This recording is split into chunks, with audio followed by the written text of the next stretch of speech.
Sa mga katik vloggers, mga subscribers, bago sa kaluma, mga supporters, mga dumaan, dumalaw at bumisita sa channel, lahat ng mga viewers, secret viewers at silent viewers, magandang araw. So ito, nasa ano pa rin tayo, nasa light and sound servicing pa rin tayo. Ito yung pangatlong araw at pinakahuling araw namin. At yun nga, yung kagabi, base doon sa nakaraang upload natin, may nangyaring hindi maganda. Sana naman ngayong gabi, itong panghuling gabi, ay wala na. Siyempre nakakaawa din doon sa mga tao. So magre-review lang tayo dito sa ginamit namin. Ito yung marami kaming super dami yung microphone namin, pero yung gustong-gusto ko talaga yung Baikal namin na merong walong transmitter. Okay? So itong Shure natin, ipapakita ko lang sa inyo kung ano yung ginagamit ng voice coil ng ganitong modelong Shure. So itong Shure natin na isa sa mga latest na ginagamit natin ay galing po US to, hindi po galing dito sa Pinas.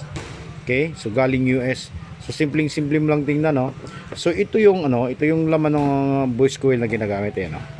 Which is pinapakita natin lagi doon sa mga old content natin na ganitong klaseng voice coil. So itong ganitong klaseng voice coil ay birang-bira ka makakita nito online. So wala kang nabibili. Ang laging meron lang nito mga original ay yung original na Shure lang. Ayan Okay? Ayan siya. Dukutin natin yan buo. Ayan. Ayan siya. Ayan. Ganyan yung itsura nito. Ayan. Okay? Meron siyang rubber dito sa ilalim. Ayan. Okay? So parang lang yan. Parang pagka bumagsak o gumalaw, parang gumaganyan-ganyan lang siya. Parang meron siyang shock absorber sa ilalim dahil dito sa kanyang rubber. Ayun, tingnan nyo ng maigi yung itsura. Ayan. Okay? So yung isang yung ibang modelo, walang tatak na Shure dyan. Meron din tayo nun. Ayan. Pero Shure pa rin yun. Hindi ko lang alam kung saan galing yung Shure na yun. Ayan. So ito yun Ito yung modelo na yan So napakagaling tumunog nito. Simple lang. So hindi gaanong kamahalan. Walang display dito. Ayan. Tapos kung dito naman may display dito, numero lang, F1 tsaka F2 dito. Tapos ito yung kanyang likuran.